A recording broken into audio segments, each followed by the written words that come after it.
For privacy reasons, the names of individuals involved in this case have been changed. Stay tuned. New Orleans, the vibrant city of jazz, was suddenly plunged into terror from 1918 to 1919.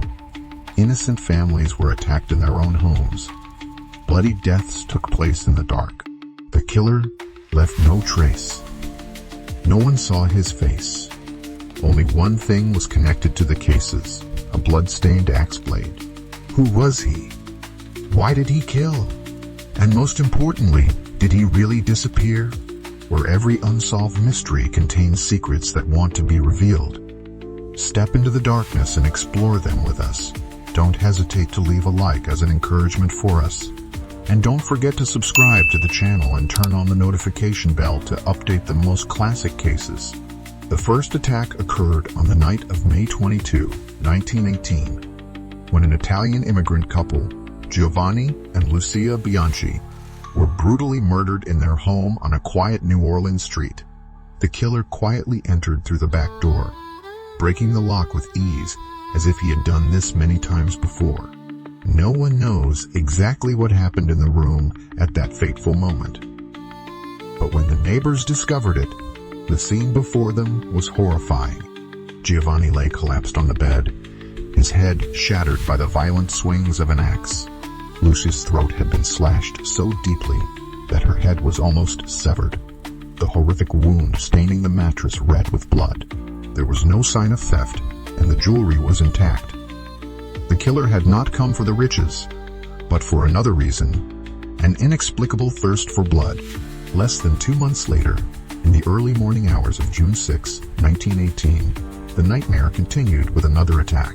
Paolo Verdi, a grocery store owner, and his mistress Isabella Russo were found in critical condition in their home. Paolo had been hit in the head with a heavy object, causing a fractured skull and blood to spill onto the wooden floor. Isabella was severely injured and, although rushed to the hospital, died a few weeks later. The case quickly became complicated when the police suspected Paolo Verdi himself as the perpetrator.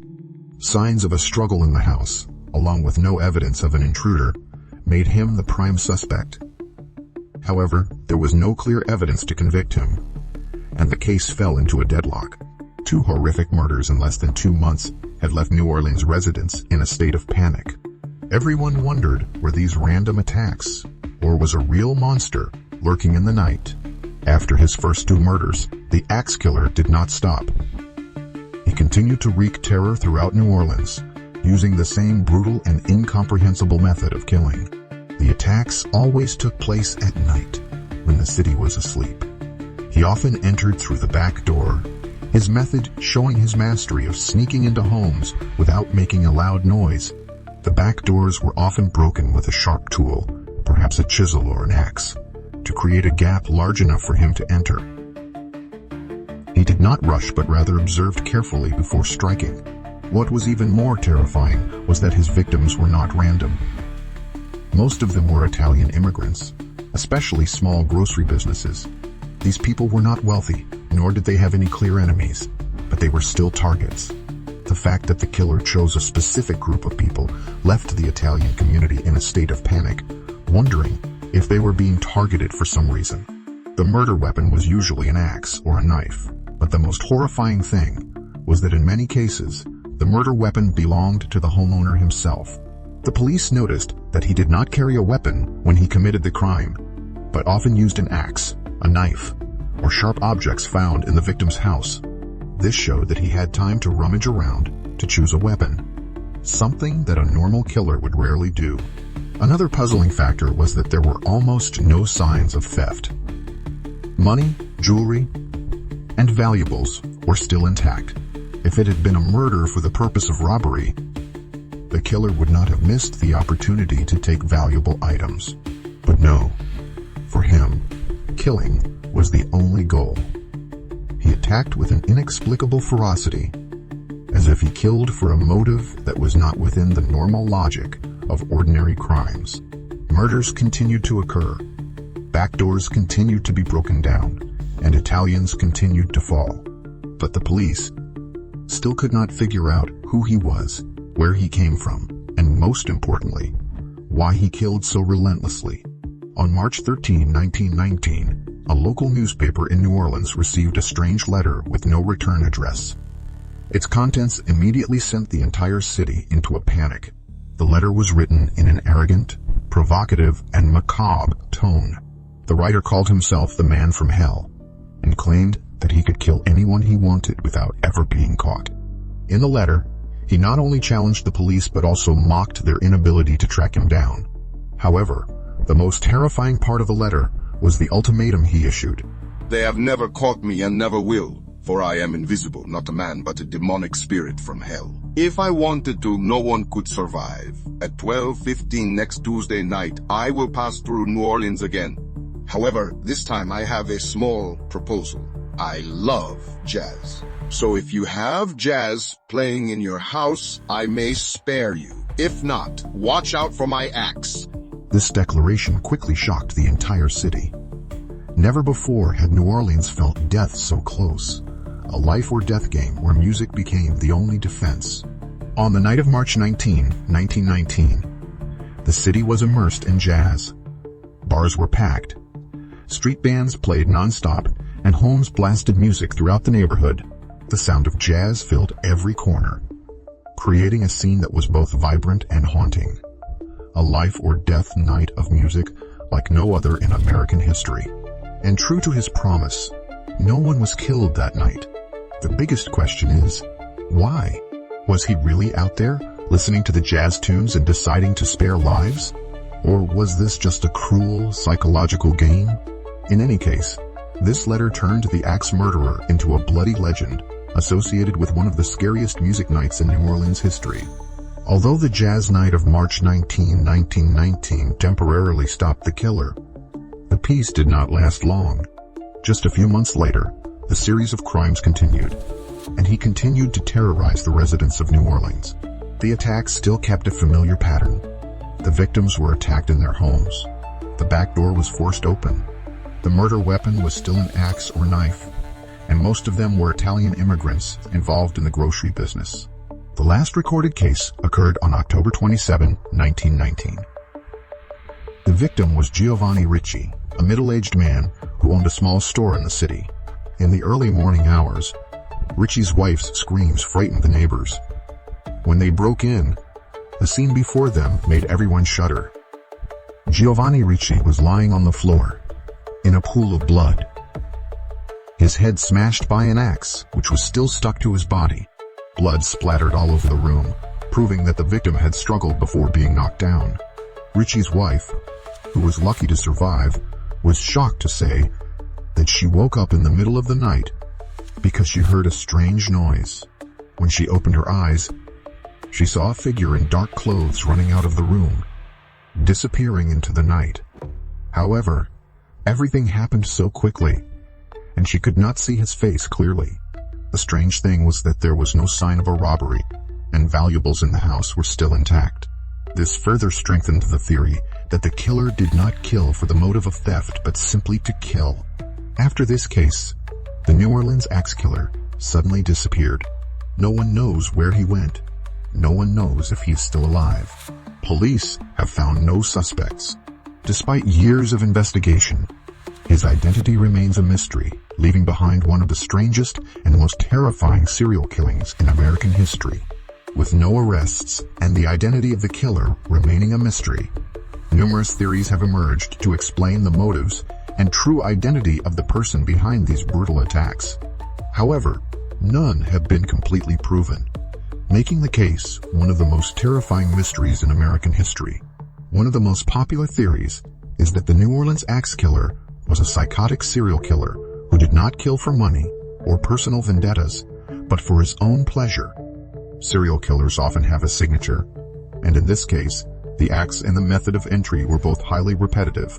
He did not take any property, nor did he show signs of selecting his victims based on personal connections, which sets him apart from the average killer. In addition, the letter he sent to the newspaper on March 13, 1919, in which he called himself a man from hell and issued an ultimatum about jazz music, added to the mystery. This theory suggests that he was a psychopath who had a tendency to manipulate his victims. A notable point in the series of crimes is that most of the victims were Italian immigrants, especially families who owned small grocery stores. This has led some to believe that the killer had a personal grudge or xenophobia. In the early 20th century, discrimination against immigrants in the United States was still widespread, and Italians were often stigmatized, viewed as criminals or outsiders. Some theories suggest that the killer may have been a white supremacist or simply someone with a grudge against this community. However, the implausible point of this theory is that there is no official statement from the killer about the motive of racism. In addition, not all the victims were Italian, although they made up the majority of the list. Some speculate that the murders may have been mafia-related, since at that time, the Italian underworld was gradually developing in New Orleans. One theory is that these may have been internal purges within the mafia, when those who were disloyal or did not pay taxes to the criminal gang were dealt with. However, there is a major implausibility. The murders did not follow the mafia's purge method. The mafia usually killed with guns or knives, often targeting a specific individual associated with the gang. Meanwhile, the axe killer's murders were completely random, including women and children, something the mafia rarely did. Therefore, this theory is considered unlikely. Some modern criminologists believe that there was not just one killer, but several copycats who committed the crimes. The argument for this theory is based on some minor differences between the murders. Some victims were killed instantly, while others were tortured or showed signs of struggle. The murder weapon was not always an axe. Sometimes it was a knife or other hard object. There is no clear evidence that all the cases were committed by the same person. This theory suggests that some of the initial murders may have been committed by one killer, but after the case became public, other killers copied him to cover up their own crimes. However, there is still no solid evidence to prove this. Even after more than a century, the identity of the New Orleans axe killer has never been clarified. No one knows if he died or if he simply stopped killing and went into hiding. Theories remain speculative, and the case remains one of America's most terrifying mysteries. More than a century has passed since the New Orleans axe killer terrorized the city, but his identity remains a mystery. He was never caught. He left no trace clear enough to be identified, and most importantly, no one understands his true motive. Did he kill out of hatred? Out of madness? Or simply to satisfy some kind of sick pleasure? No one knows the answer. His murders not only left fear, but also became a legend, a macabre story told through generations. New Orleans, the city of jazz, can never forget this mysterious killer. The dark nights of 1918, 1919 are still deeply engraved in the memories of families who once lived in fear, where the sound of jazz became a talisman for those who wanted to avoid the axe of death. His legend has become part of folklore, mentioned in books, movies, and even music. In 1919, musician Joseph John Davila composed a song called The Mysterious Axeman's Jazz, Don't Scare Me Papa, inspired by the killer's challenge letter, in which he declared that he would not kill anyone listening to jazz on the night of March 19. This event turned the story of the axe killer into a part of the cultural history of New Orleans, where music and death intersected in strange ways. Despite the police's best efforts to solve the case, they were never able to find him. The cases ended as abruptly as they began, without explanation, without trace, without a goodbye. Was he dead, escaped, or simply stopped because he had achieved some purpose? No one has the answer. Today, the New Orleans axe murderer remains one of the greatest mysteries in American crime history. His name will never be known, but the fear he inspired remains, lurking in the old streets of New Orleans, like a ghost that will never go away. Will his true identity ever be revealed? Or is he just a nightmare, a curse from the past, forever buried in the shadows of history? Thank you for joining us today. If you enjoyed this story and want to dive deeper into more intriguing mysteries, be sure to subscribe and hit the notification bell so you never miss an update.